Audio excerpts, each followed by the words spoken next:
일단은 현대의 삶과 실천 윤리 보겠습니다. 이 단원 제목 밑에 쭉 내리시면요. 쭉 밑에 보시면 이 단원의 목표가 나옵니다. 첫 번째는 윤리학의 분류 방법을 이해하는 겁니다. 이 말은 뭐냐면요. 윤리학도 여러 갈래로 분류할 수 있어요. 예를 들어 볼게요. 만약에 음식을 분류한다라고 치면은 음식은 가장 큰 기준으로 봤을 때 우리나라 음식인 한식이 있고요. 그다음에 일식, 일본 음식, 일식이라고 하죠. 일식도 있고요. 그다음에 서양의 음식, 양식 이렇게 구분할 수 있을 거예요. 이렇게 음식과 마찬가지로 윤리학이라는 것도 분류할 수 있다는 거예요. 분류할 수 있습니다. 이 중에서 규범윤리학은요. 한 갈래 더 나눌 수 있습니다. 그래서 이론윤리학하고 실천윤리학 이렇게 나눌 수가 있어요. 그래서 이 윤리학을 분류할 수 있어야 됩니다. 네, 이게 첫 번째 목표고요. 그리고 두 번째로는 동양, 서양의 윤리적 접근 방법을 이해하는 건데요. 이 말은 뭐냐면요. 동양, 서양의 사상가라고 하는 말은요. 사상가라고 하는 말은 곧 철학자라는 뜻이에요. 동양, 서양의 철학자들. 이 어떤 생각을 했는지 그 생각을 한번 살펴보자는 겁니다. 그리고 이게 문제로 출제될 거예요. 그래서 일단은 윤리학을 분류할 수 있어야 된다. 그리고 두 번째, 동양, 서양 사상가들, 동양, 서양 철학자들의 생각을 알 수 있어야 된다. 이렇게 두 가지 목표를 잡고 들어가시면 될 것 같아요. 그러면 본문으로 가보겠습니다. 4페이지 가시면 실천윤리와 윤리 문제에 대한 탐구, 파트 1 이렇게 나와 있습니다. 함께 배워요. 여기 목표를 같이 볼까요? 이게 목표 보면은, 이게 목표예요. 현대 사회의 다양한 윤리 문제를 알아본다. 현대 사회가 복잡하죠. 그 과거에 비해서 사회는 계속 진화해요. 점점 더 복잡해지고요. 점점 더 다양화됩니다. 또 이러한 특징에 맞춰서 윤리 문제도요. 여기에 대응해서 윤리 문제도 많아집니다. 그래서 현대 사회에는 어떤 윤리 문제들이 있는지 이걸 한번 살펴볼 거고요. 그 다음에 우리 앞 페이지에서 윤리학을 분류할 줄 알아야 된다라고 했잖아요. 윤리학은 규범윤리학, 메타윤리학, 기술윤리학으로 구분할 수 있고, 그리고 규범윤리학은 한 번 더 나눌 수 있어요. 이론윤리학하고 실천윤리학으로 나눌 수 있습니다. 그럼 여기 세 개 중에서는 뭐가 제일 중요하냐 그러면 규범윤리학이 제일 중요합니다. 그럼 진짜 본격적으로 들어가 볼게요. 현대인의 삶과 다양한 윤리적 쟁점. 쟁점이라고 하면요. 쟁점은 무슨 얘기냐? 어떤 이야기의 주제라고 생각하면 될 것 같아요. 이야기의 주제다.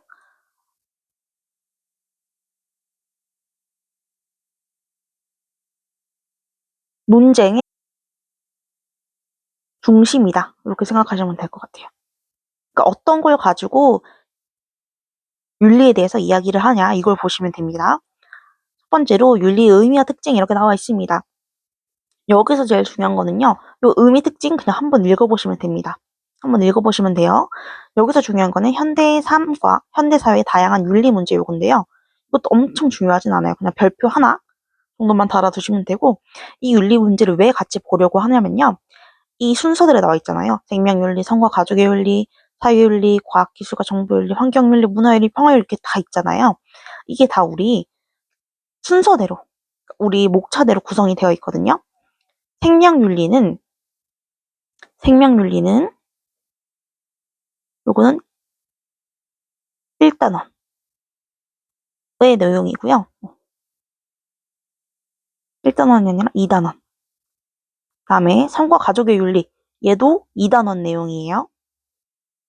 사회윤리는 3단원. 과학기술과 정보윤리, 환경윤리, 얘네들은 4단원입니다. 문화윤리, 평화윤리는 5단원이에요. 5단원은 이렇게 씁니다. 여기 뭐냐면 로마자거든요. 로마자가 대문자로 표기한 거예요. A, B, C 얘네들을 뭐라 그러죠? 영문이라고 하죠. 영문자.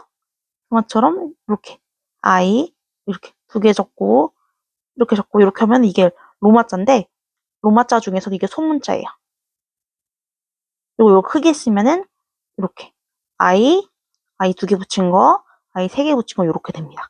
요거는 숫자예요, 숫자. 2단원, 2단원, 3단원, 4단원, 5단원 이렇게 됩니다. 그래서 다음 단원에서 어떤 내용을 배울지 미리 알 수 있는 거예요. 생명 윤리에는 어떤 문제가 있냐면요. 생명과 관련된 거예요. 즉 삶과 죽음, 그 다음에 존엄성에 관한 문제 이런 것들입니다. 인공적으로 즉 낙태가 가능하냐, 인공 임신 중절 이 얘기는 낙태가 가능하냐, 낙태를 찬성할 것인가 반대할 것인가, 자살은 어떤가, 또 안락사, 뇌사, 생명을 복제하는 것은, 동물을 실험하는 것은 이런 것들에 대해서 다루고요. 두 번째 성과 가족의 윤리는요. 말 그대로 성, 그 다음에 사랑과 관련된 것들을 다루고요. 그 다음에 성차별, 양성평등, 성의 자기결정권. 이 자기결정권이라는 게 뭐냐면요. 자기결정권. 이게 무슨 말이냐? 여기서 말하는 자기는 뭐냐면요. 나예요, 나. 내가 결정할 수 있어야 된다는 거예요. 내가 나의 성행위를 어디까지 할 건지 결정할 수 있어야 된다. 요 얘기고요. 여기서 말하는 자기라는 것은 나를 말하는 거예요, 나. 여기서 말하는 자기는 나를 말하는 거예요. 성상품화, 결혼의 윤리적 의미, 부부윤리, 가족 해체 현상. 가족 해체 현상이 뭐예요? 가족 해체 현상. 요즘에는 원래는 대가족이었잖아요. 근데 현재는 대가족보다는 어때요? 핵가족이 훨씬 많아요. 핵가족. 대가족은 5인 이상, 핵가족은 4인 혹은 2인, 3인 이렇게 가리키죠. 그다음에 요즘에는 1인 가구도 많아지고 있어요. 이런 것들을 가족 해체 현상이라고 볼 수 있겠죠. 그다음에 사회윤리는요. 직업과 관련된 거. 그다음에 공정하게 분배하는 거, 어떻게 처벌할 건지, 그리고 시민 참여, 시민 불복종과 관련된 문제들을 사회윤리에서 다루고요. 과학기술과 정보윤리는요. 과학기술은 점점 발달하고 그러면서 정보를 훨씬 더 넓게 공유할 수 있어요. 그렇죠? 그래서 이런 것과 관련된 것들. 환경윤리는요. 인간하고 자연의 관계. 그 다음에 요즘 지구온난화가 엄청 문제라는 걸 여름마다 느낄 수 있죠, 우리가. 이렇게 기후변화랑 관련된 거. 그 다음에 이렇게 기후가 나빠지면 문제가 되는 게 뭐냐면요. 미래 세대예요.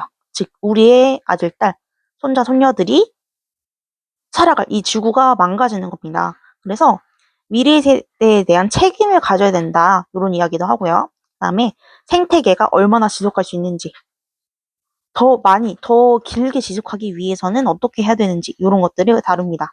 그다음에 문화윤리에서는요. 문화하면 어떤 게 떠오르세요? 저는 영화라든지 공연 보러 가는 거 이런 게 먼저 떠오르거든요. 이런 예술, 그림, 음악 이런 것도 문화에 들어가지만요. 우리가 TV 보는 거, 대중문화에 들어갑니다. 그다음에 우리가 옷 입는 거, 먹는 거, 어디에 자는지, 어디에 돈 쓰는지 이런 것들도 다 문화에 들어갑니다. 그다음에 요즘엔 다문화 사회예요. 이런 거 다문화도 문화윤리에 들어가고요. 종교도 문화에 들어갑니다. 마지막으로 평화윤리는요. 사회 갈등에 대해서 이야기를 하는 겁니다. 그리고 우리나라 같은 경우에는 특수한 경우죠. 분단 국가이기 때문에 통일 문제에 대한 것도 이 평화윤리에서 이야기를 합니다. 그다음에 나라와 나라 간에 분쟁이 발생했을 경우에 대해서도 이야기를 하고, 그리고 더 큰 거는 이 직접적인 분쟁뿐만 아니라 선진국하고 개발도상국, 즉 후진국 간의 격차가 점점 더 심해지고 있어요. 이런 거를 어떻게 해결할 것인가, 어떻게 해결을 할 것인가, 이런 이야기를 평화윤리에서 합니다. 네, 그래서 이렇게 단원이 구성이 되는구나라고 생각을 하시면 될 거고요. 오늘은 여기는 없지만 윤리학하고 관련된 윤리학, 윤리, 도덕과 관련된 이야기를 할 건데요. 첫 번째로 볼게 이 윤리학을 어떻게 분류할 것인가 라고 하는 겁니다. 다음 페이지로 넘어가 볼게요.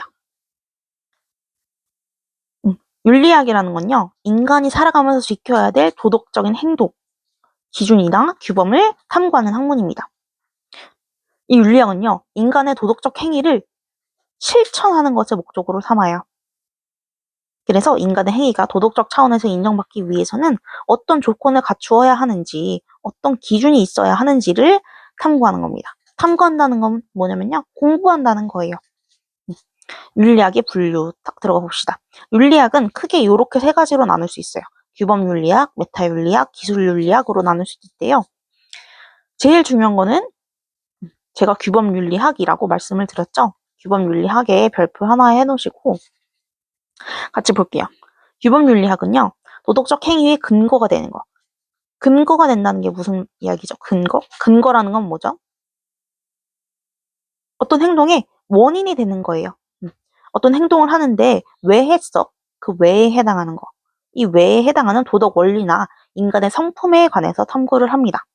그리고 규범윤리학은요. 도덕 원리. 도덕 원리라는 건 쉽게 말하면 그냥 규칙이라고 보시면 될 것 같아요. 규칙, 도덕 규칙. 이런 도덕적 문제를 해결하는 도덕 규칙에도 관심이 있지만 도덕적 문제를 어떻게 해결할 건지, 어떻게 실천할 건지 이런 것에 대해서도 관심이 있습니다. 그리고 규범윤리학은 이론윤리학하고 실천윤리학으로 구분할 수 있는데요. 자세한 거는 여기 밑에 있어요. 한번 같이 내려가 볼까요? 이론윤리학은요. 윤리적 행위를 위한 근본 원리, 원인이 된다는 거예요. 윤리적 행위를 위한 아주 기초적인 원리로 성립이 가능한 도덕 원리를 탐구합니다. 이론윤리학은 도덕 원리, 도덕 규칙, 그 다음에 이 행동을 어떻게 정당화할 건지, 왜 이 행동이 옳은 건지 그런 것들을 정당하기 위한 이론적 근거를 제시하는 데 주된 관심이 있습니다. 대표적으로는 의무론, 공리주의, 덕윤리 등이 있습니다. 이 예시는 그냥 읽고 지나가시면 되고 뒤에 가면 설명해 드릴 테니까 그때 한 번 또 들으시면 돼요. 실천윤리학은요. 이 이론윤리학을 어떻게 적용할 것인가 라고 하는 것에 문제거든요. 이 이론을 어떻게 적용할 건데 여기에 관심이 있는 게 이게 실천윤리학이에요. 이런 윤리를 현대사회의 여러 윤리 문제에 적용을 합니다. 그래서 삶에서 발생하는 문제들에 대해서 도덕 원리를 근거로 해서 실제적이고 구체적인 해결책을 모색하는 데 주된 관심을 지닙니다. 해결책을 모색한다. 이 모색한다는 게 무슨 얘기냐면요. 해결책을 모색한다라고 하는 거는 해결책을 찾는다 이 말이에요. 해결책을 찾는 것에 관심이 있습니다. 예를 들어보면 정보윤리, 생명윤리, 환경윤리가 있는데요. 우리 방금 옆 페이지에서 봤죠.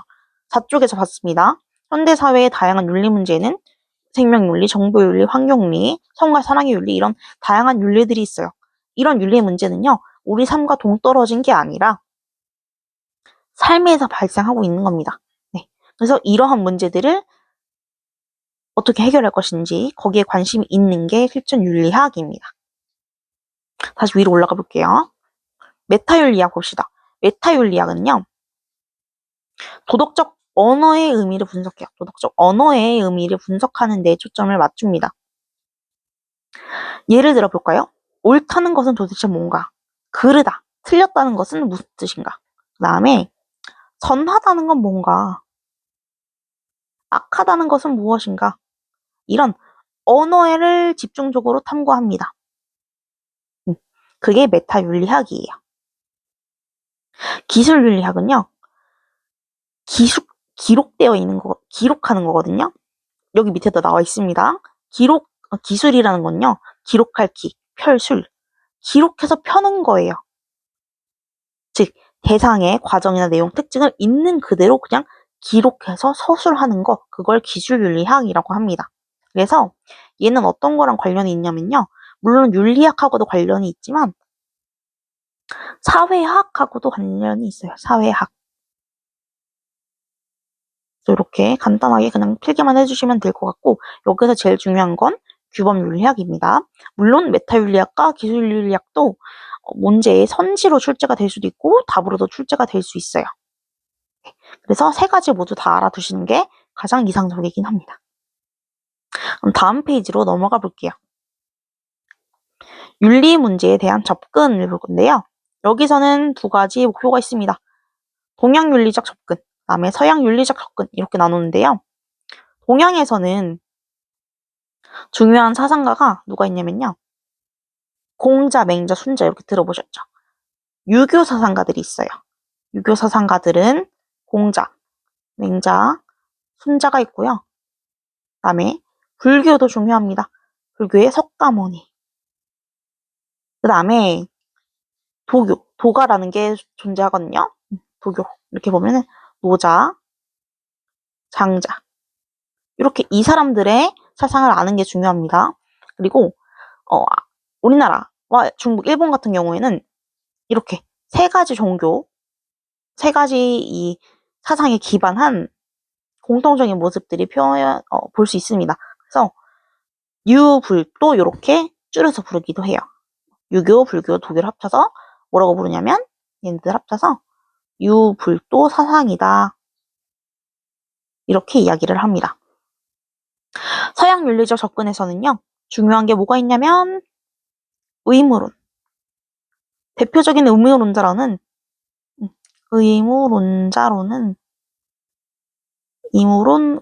칸트. 그다음에 공리주의자로는 벤담. 그다음에 밀이 있습니다. 이렇게 칸트, 벤담, 밀 이렇게 세 명을 기억해 두시면 좋겠어요.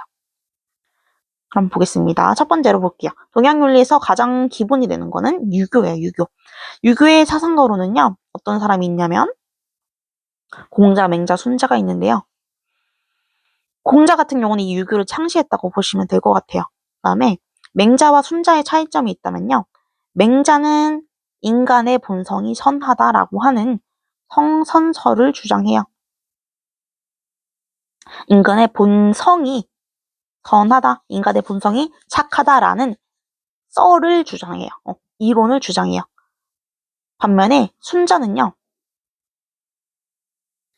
인간의 본성이 악하다고 봤습니다. 그래서 순자는 성악설을 주장했다 이렇게 봅니다. 성선설은 뭐라고요? 인간의 본성은 선하다, 착하다 라는 뜻이고 성악설은 인간의 본성은 악하다, 이기적이다 이렇게 보는 겁니다. 공자, 맹자, 순자는요. 이 세 명은 공통적으로 뭘 추구하냐면요. 인을 중요시 여겨요. 인. 제가 지금 밑줄 친 거 보이시려나 모르겠네요. 이 사람들은 인을 중요시 여겨. 인. 그럼 인이란 것은 뭐냐? 사랑의 정신인데요. 사랑의 정신이고 그다음에 인간다운 완성된 인격체를 완성하기 위해서 추구해야 되는 거예요. 그래서 유교에서 제일 중요한 사상은 인이다. 이렇게 볼 수가 있습니다. 이게 이상적 가치예요. 이상적 가치. 인은 이상적 가치. 이상이 뭐예요? 이상. 이상이 무슨 뜻이죠? 이상. 사람들 어떤 말이에요? 이상형. 저한테는 이상형이 있는데요. 제가 좋아하는 이상형은요. 일단 교회 다녀야 되고요.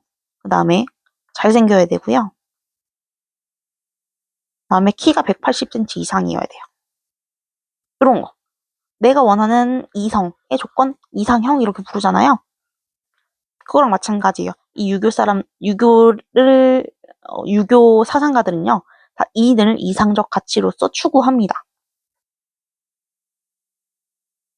그 다음에 이 사람들은 이렇게 이상적 가치를 추구하고 나서 완성된 인간, 이상적 인간상 이렇게 부르는데요. 이걸 성인 군자라고 부릅니다. 도덕적으로 완성된 인간, 인을 달성한 인간, 이 사람들을 성인 군자 이렇게 부르는 겁니다. 그래서 도덕성을 바탕으로 해서 수양한다는 게 무슨 얘기냐면 도 닦는다는 거예요.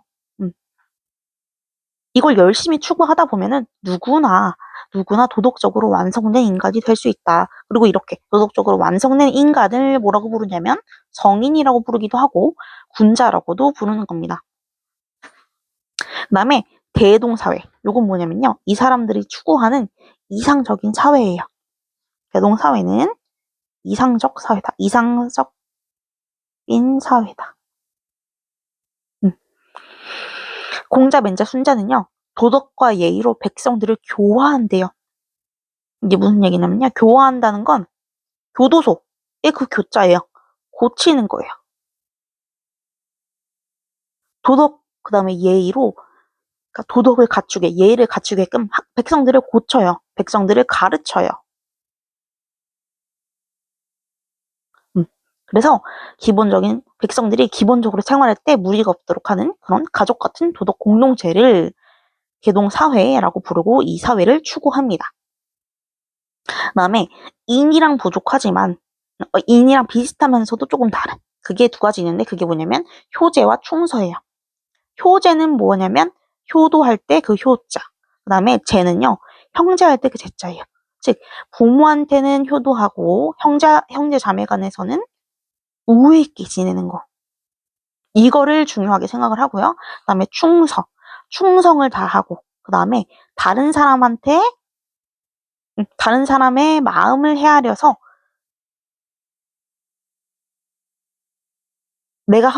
만약에 내가 하고 싶지 않은 일이다. 그러면 남한테도 시키지 않는 거. 요거를 서라고 해요. 한 글자로 딱 집약시키는 겁니다.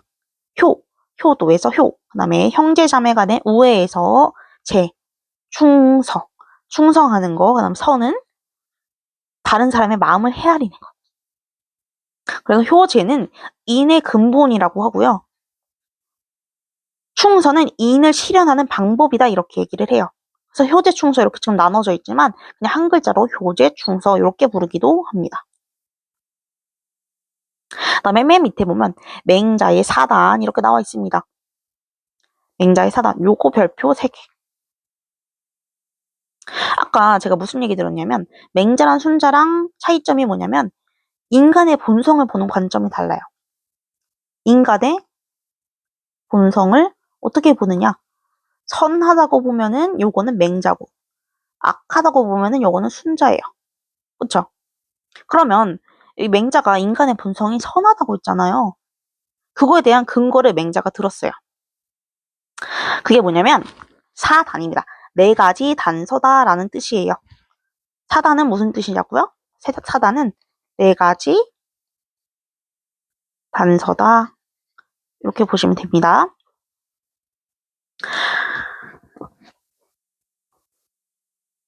사단은요, 모든 인간이 본래부터 다 가지고 있는 선천적인 거예요. 이 사단은요, 뭐로 구성이 되어 있냐면요, 측은지심, 수호지심, 사양지심, 시비지심 이렇게 구분이 되는데요.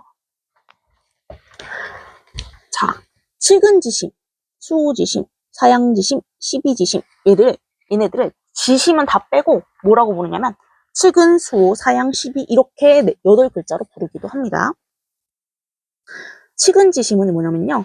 다른 사람을 측은하게 여기는 거예요. 다른 사람을 불쌍히 여길 줄 아는 마음.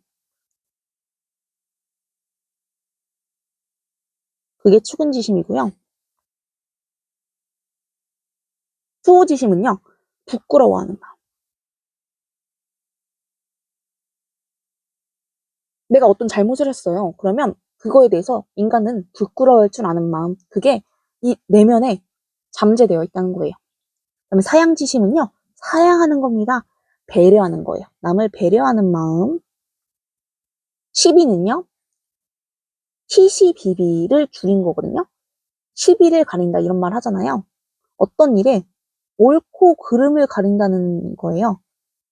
인간의 마음에는 어떤 게 옳고 어떤 게 그른지 아는 마음이 있어서 선하다는 게 이 근거라는 거예요. 인간이 본성이 선하다는 게. 그리고 이 네 가지 마음이, 이 사단이 충분한 수양을 통해서 어떻게 연결이 되냐? 이 측은지심, 수호지심, 사양지심 각각이 어디로 연결되냐면 얘네들이 곧 인, 의, 예, 지가 됩니다. 이 인은 아까 앞에 나왔죠? 그쵸? 여기 위에 나왔잖아요. 인. 그쵸? 인의 단은 측은지심이다. 의의 단은 수호지심이다. 이거 지금 발음이 안 좋아서 잘 못 이해하실 수도 있을 것 같아서 제가 한번 써드릴게요. 이거는 필기하지 않으셔도 됩니다. 측은지심. 얘는 의인의 단이다. 즉 인이라는 마음이 있는 그 단서다라는 거예요. 그 다음에 수호지심은요. 얘는 뭐의 단이랑 수호지심의 수호지심은 뭐의 단이냐? 예의 단이다. 그 다음에 사양지심은요. 뭐의 단이 될까요? 사양지심은 세 번째. 예의 단이다. 은이 얘 지죠? 지의 단위다. 다음에 12지시면요. 은이 얘 여기는 의의 단위여야 되네. 이게 의의 단위여야 되고 얘는 예의 단위여야 되고 그다음에 12지심은 지의 단위다. 이렇게 이야기합니다. 그래서 축은 수, 사양, 12. 이 4단이 충분한 수양을 거치면은 사덕이 된다라고 보는 거예요. 아시겠죠? 이게 가장 어려운 부분인데요. 맹자는 인간의 본성이 선하다고 보았고 그 선한 근거, 선한 이유를 4가지 단서로 들었습니다. 그거를 4단이라고 해요. 다음에 하나 더 알아두시면 좋은 게 이것도 맹자의 주장이거든요. 맹자의 주장인데 여기다 적을게요. 맹자는 무항산, 무항심을 주장했거든요. 나중에 뒤에서도 배울 테지만 이 맹자는 역성혁명이 가능하다고 보여요. 역성혁명이 뭐예요? 왕을 없애고 새로운 왕을 뽑는 거, 반란을 일으키는 거, 요거를 긍정적으로 봐요. 왜냐? 만약에 이 군주한테, 이 왕한테 자격이 없으면 물러내고 이 백성이 주인이기 때문에 새로운 왕을 세울 수 있다는 거예요. 그래서 맹자는 왕의 여러 가지 역할 중에 하나가 바로 이 무항산, 무항심이라고 본 거거든요. 뭐냐면요. 백성들은 재산이 없으면, 즉 백성들이 먹고 살기 어려우면은 군자에 대한 왕을 사랑하는 마음을 가지기가 어려워요. 우리가 지금도 먹고 살기 힘들면 정치 참여하기 힘든단 말이에요. 문화생활 누리기 어렵다는 거예요. 그 말이에요. 그래서 백성들 같은 경우에는 이 생활에 어려움이 있으면 재산이 부족하면은 재산이 없으면은 왕에 대한 마음도 사라진다는 겁니다. 그게 무항산 무항심이에요. 뒤에 가서 우리 같이 볼 겁니다. 이렇게 그냥 무항산 무항심 요거만 이제 필기해 두시고 넘어가시면 될 것 같아요. 그럼 유교윤리는 여기까지 보고요. 두 번째 불교윤리로 가보겠습니다. 불교윤리의 대표 사상가는요. 석가모니가 있고요. 그 다음에 원효하고 우천진울 이렇게 있는데요. 석가모니는 어느 나라 사람이면 인도 사람이에요.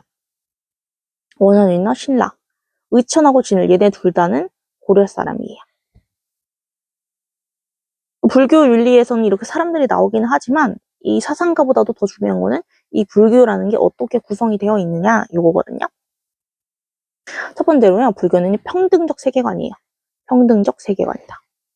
모든 중생은 불성을 갖고 있어요. 모든 중생은 부처가 될 수 있다는 겁니다. 네. 이 시대는 지금도 물론 완전히 없다고는 할 수 없지만 인도에는 아직도 카스트제, 신분제가 남아 있단 말이에요. 그런데 불교는 이 신분에 따라서 불성이 있고 없고 이렇게 나뉘는 게 아니라고 본 거예요. 모든 사람들이 불성을 지니고 있고 연기의 법칙이 있다. 이 연기라는 건요 밑에서도 볼 거거든요. 연기의 법칙. 이 연기의 법칙이라는 건 뭐냐면 모든 게 연결되어 있다는 거예요. 연기의 법칙에 따라서 연결되어 있다. 그래서 모든 존재는 평등하다. 이렇게 주장을 하고 연기설은 뭐냐면요. 원인과 조건, 원인과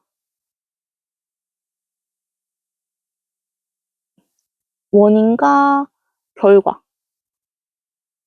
이런 게 계속 얽혀져 있는 거예요. 모든 존재, 그다음에 모든 사건, 모든 현상에는요. 원인과 조건이 있습니다. 원인과 결과가 나타나요.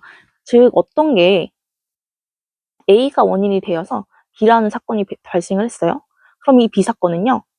C 사건이 발생하는데 원인이 될 수도 있어요. 그렇죠? 그럼 이 C 사건은요. 이 B 사건의 결과가 되기도 하지만 곧 D 사건의 원인이 될 수도 있는 겁니다. 그래서 요거를 함축시켜서 연기설이다라고 부르는 거고요. 이거의 핵심은 뭐냐면 모든 존재는 상호 의존적이다 라는 겁니다. 그래서 차별하면 안 된다는 거예요. 모든 중생은 불성을 지니고 있기도 하고, 그리고 또 모든 조체, 우리는요, 원인하고 조건, 원인과 결과에 무수하게 많은 원인의 결과물이 지금 있는 거거든요. 이게 연기설입니다. 그리고 이 연기설을 다르게 표현한 게 뭐냐면 인연생기거든요. 인연생기.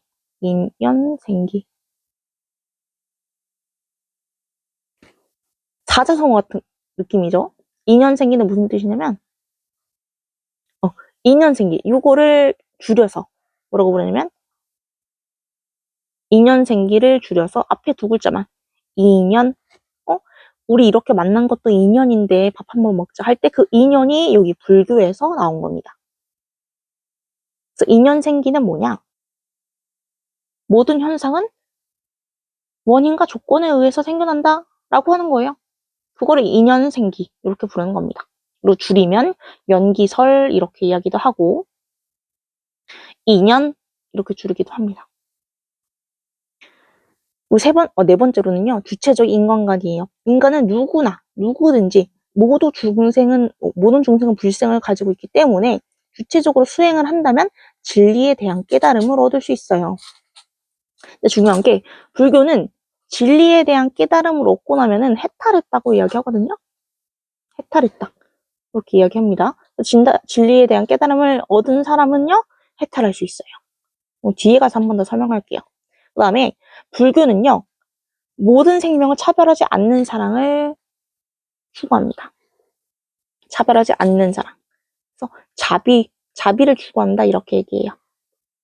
다음 페이지 넘어가 볼게요. 그리고요, 보살. 이 사람들은요, 이상적인 인간상이에요. 이런 사람이 되기를 추구해요. 이런 사람이 되는 게 목표예요. 보살입니다. 보살은요, 위로는 진리를 구하고 아래로는 중생을 구제하는 인간입니다. 그리고 부처는요, 진리를 깨달은 사람이에요. 이게 무슨 얘기냐면 해탈한 사람이다 라는 뜻이에요. 해탈. 자, 불교는요, 삶이란 거는 윤회한다고 이야기해요. 윤회. 윤회라는 게 뭐냐면요, 수레바퀴처럼 인생은 반복된다는 거예요. 윤회. 계속 돕니다. 돌아요. 계속 돌아요. 계속 돌아요. 계속 돌아요. 좋게 보지 않아요. 불교에서는요. TV 프로그램도 있습니다. 생로병사 이런 프로그램 있죠. 생로병사. 근데 불교에서는 뭐라고 말하냐면요. 태어나는 거, 늙는 거, 노인을 한 글자만 따서 노인 여기도 붙인 거예요. 태어나는 거, 늙는 거, 노인이 되는 거, 병드는 거, 죽는 거 이거 다 고통이다 이렇게 얘기해요. 그래서 인생이 반복되는 건요. 이 불교의 입장에서 보면은 이거는 진짜 살았지만 살지 않은 거예요.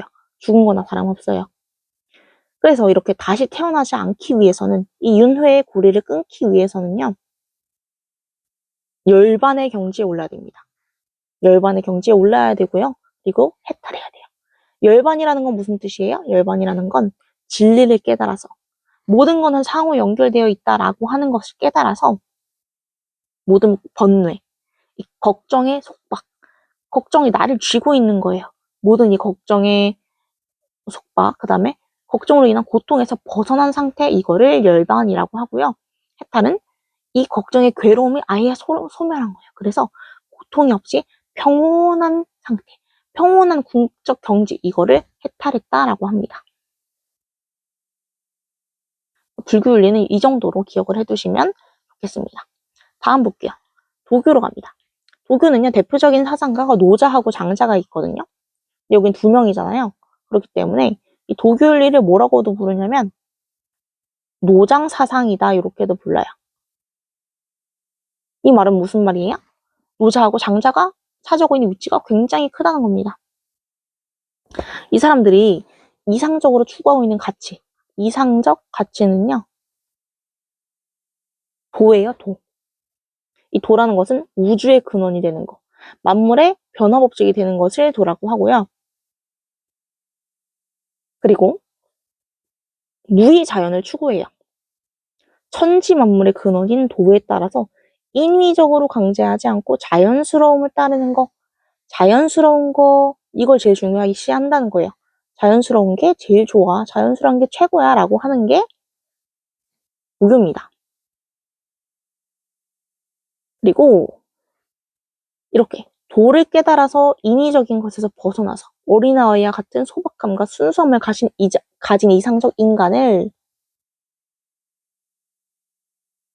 진인, 그 다음에 지인이라고 해요. 밑줄 쳐볼까요?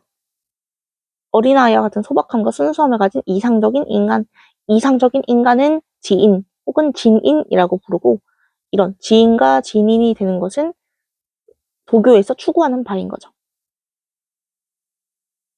노자가 시작했던 이 도교 사상을 장자는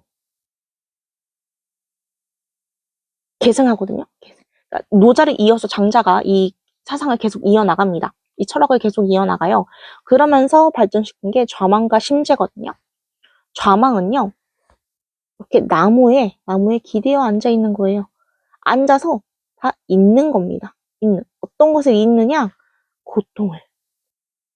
나를 구속하고 있는 것들을 모두 다 잊어버리는 겁니다. 그리고 좌망이라고 부르고요. 그 다음에 마음을 비우는 거, 마음을 깨끗이 하는 거, 이거를 심재라고 합니다. 좌망과 심재는 누구의 키워드냐라고 하면 장자의 키워드입니다. 그리고 매우 중요합니다.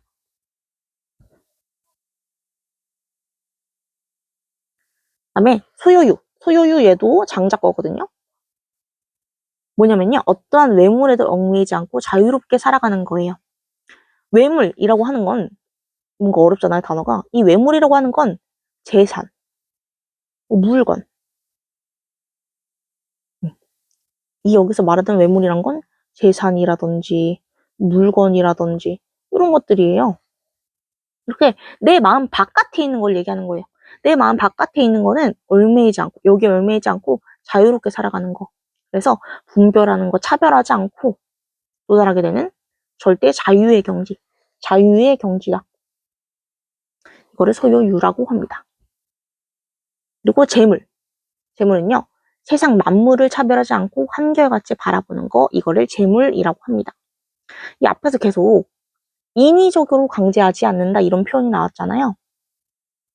인위적으로 강제하지 않는다 이런 표현이 나왔잖아요. 그다음에 인위적인 것에서 벗어나는 거. 이 인위가 없는 거, 그거를 무위라고 합니다. 인위가 없는 자연을 추구하는 거예요. 그럼 이 인위가 왜 나왔냐? 우리 앞 페이지 봅시다. 앞 페이지에 유교에서 어떤 얘기했냐면 우리가 인위예지 이런 얘기했어요. 인위예지. 이거는 인간적인 그런 인격다움을 완성하는 그런 요건들이란 말이에요. 조건들이란 말이에요. 근데 이것을 노자는 다 이게 인위적인 거다 이렇게 본 거예요. 인위예지 이런 거 너무 인위적인 규범이야. 너무 인위적이야. 그냥 인위적인 거 없이 무위 상태로 자연스럽게 사는 거. 그게 제일 추구할 가치야 라고 하는 겁니다. 지금까지 동양의 유교, 불교, 도교 사상을 한번 살펴봤고요. 이 세 가지 사상을 합쳐서 뭐라고 부른다고요? 유불도 이렇게 부릅니다. 그래서 이미 40분 정도가 소요되었기 때문에 이번 강의는 여기서 마치고 다음 강의에서부터는 서양 윤리적 접근으로 살펴보도록 하겠습니다. 수고 많으셨습니다. 감사합니다.